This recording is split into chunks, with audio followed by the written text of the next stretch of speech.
Can You Feel the Love Tonight was during the daylight. Why?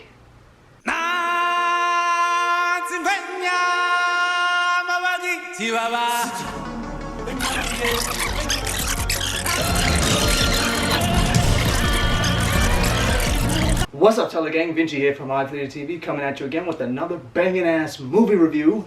And I just went to see The Lion King, so I'm gonna tell you all about it. Roll the intro.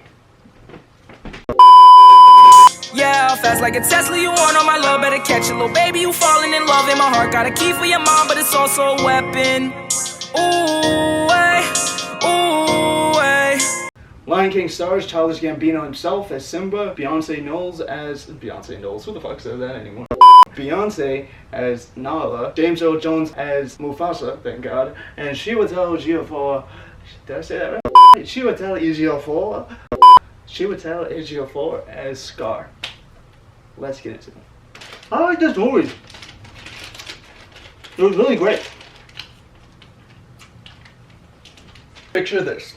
Just little old me, 6 years old, not even that, I was like 3 years old when I first watched The Lion King in 1994. I didn't watch it in 1994, it came out in 1994, the original one. Not this one, the original one, it came out in 1994, get your facts straight. Just picture this, me watching that movie on VHS. Yes, I was alive when they had VCR.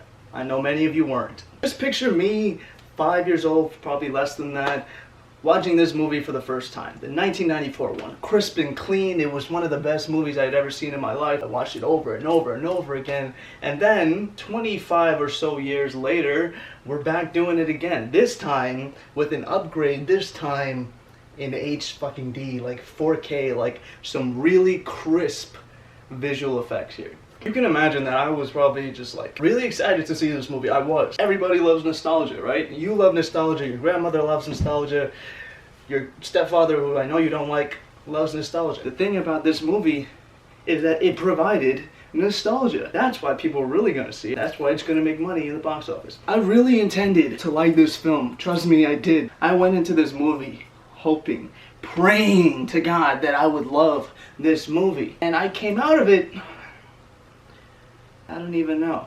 It's funny because this movie is a visually stunning masterpiece. It's just breathtaking to look at from the very first second of its opening to the very closing of its end credits. I loved the visual effects, and so will you. That is the selling point for this movie. Would you really have gone to see a Lion King if it was re-released just as its regular self? Maybe, because it's that great, but you know how many more people are gonna see it just because of the visual effects? A lot.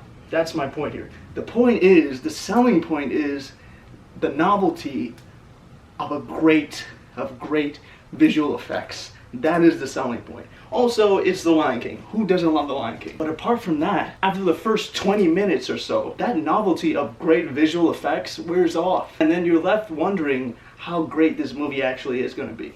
So after the first 20 minutes, after you're just in awe of the great visuals, you're like, okay, I want to see what the story is. How do they change it? What do they do differently? What do they do the same? The thing that bugged a lot of people about this movie is the fact that as live action as it could be, lions in live action aren't very entertaining, if you put it this way. Live action lions, real lions, they don't show facial expressions.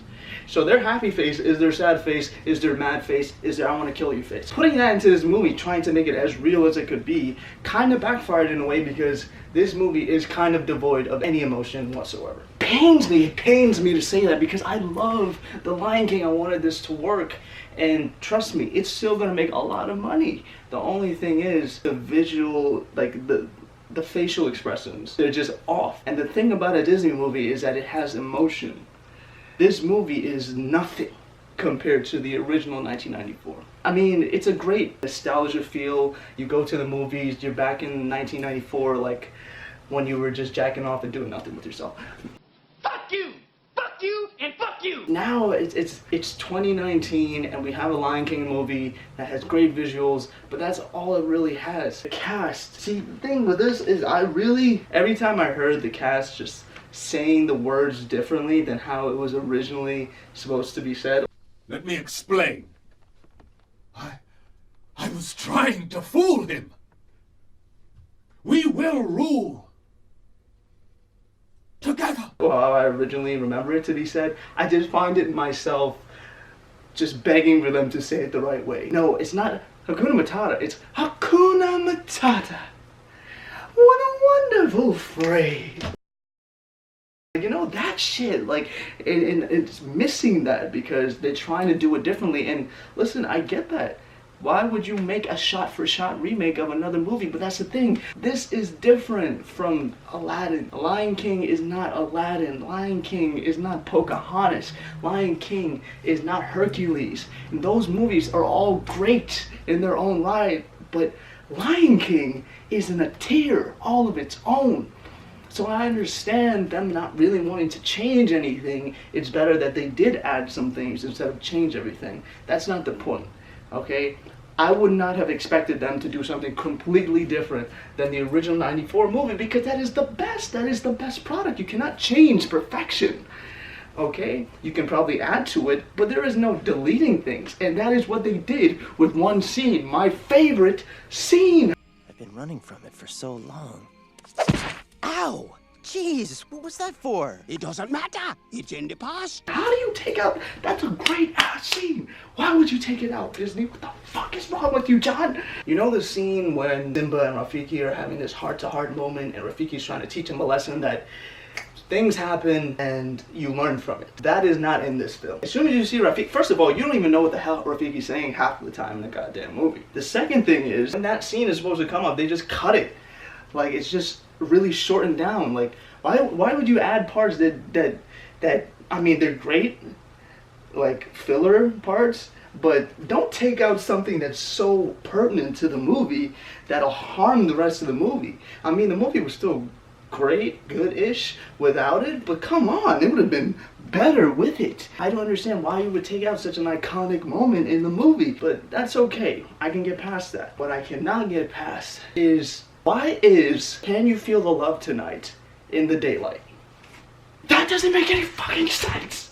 What? It's called Can You Feel the Love Tonight, not Can You Feel the Love Today, Tonight, Today, Tonight, Tonight, Today, Tonight.